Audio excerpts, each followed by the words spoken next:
Hi friends, welcome to Mall Stars. வாங்க இன்னைக்கு தேங்காய் பால் சாதம் எப்படி பண்றதுன்னு பாப்போம். வாங்க இன்னைக்கு தேங்காய் பால் சாதம் செய்யறதுக்கு என்னென்ன வேணும்னு பாப்போம். முதல்ல நான் 1.5 டம்ளர் அரிசி எடுத்து புழுங்கலரிசி எடுத்து ஊற வச்சிருக்கேன் ஒரு 1/2 hour. நெக்ஸ்ட் அதுக்கு கொஞ்சம் தேவையான புதினா, அப்புறம் அதுக்கு தாளிக்கிறதுக்கு சோம்பு, கொஞ்சோண்டு பட்டை, 2 ஏலக்காய், 2 பிரியாணி இலை, அப்புறம் முந்திரி வறுத்து போடுறதுக்கு 3 பச்சை மிளகாய், கேரட்டை நறுக்கி வச்சிருக்கேன் பொடி பொடியாக தோல் நீக்கி. இப்போ நான் தேங்காய் பால் எடுத்து வச்சிருக்கேன். அதுக்கு ஒரு 1.5 கப்பு இருக்கும்.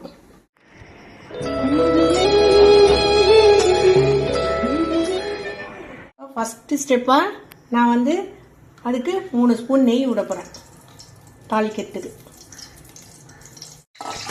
முதல் ஸ்டெப்பாக நான் நெய் 3 ஸ்பூன் ஊற்றிருக்கேன். அதுலேயே நான் இப்போ நெய் நல்லா காஞ்சி விட்டு அதில் தேவையான முந்திரி கொஞ்சம் எடுத்து வச்சுருக்கேன். மேலே போடுறதுக்கு அதை பொரிச்சிக்க போகிறேன்.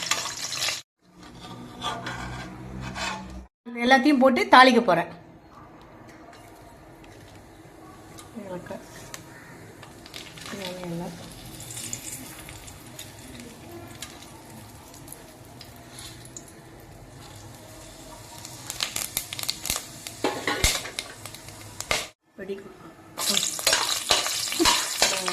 ரெண்டு மிளகா எடுத்து வச்சிருந்தேன், பச்சை மிளகா, அது கூட சேர்த்துருக்கேன்.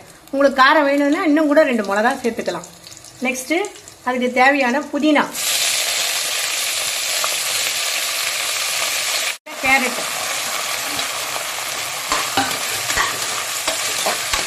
இப்போ நான் எடுத்து வச்சிருக்க தேங்காய் பாலை அதில் நான் சேர்த்துக்க போகிறேன்.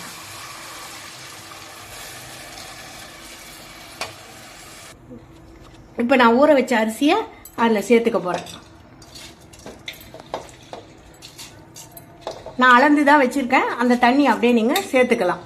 அதுலேயே அரிசி எல்லாம் அது கூட சேர்த்தாச்சு. இப்போ நான் நெக்ஸ்ட்டு தேவையான அளவு உப்பு சேர்த்துக்க போகிறேன். அது கூட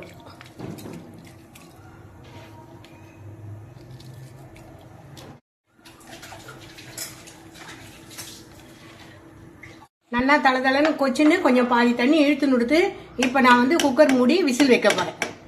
இப்போ பாருங்கள், சிம்பிளான தேங்காய் சாதம் ரெடி ஆகிடுது. வீட்டில் இருக்க பொருளை வச்சே செய்யலாம், ஈஸியாக செய்யலாம். இப்போ நீங்கள் இந்த வீடியோ பிடிச்சிருந்தா உங்களுக்கு லைக் பண்ணுங்கள், ஷேர் பண்ணுங்கள், சப்ஸ்கிரைப் பண்ணுங்கள், கமெண்ட் பண்ணுங்கள். தேங்க்யூ.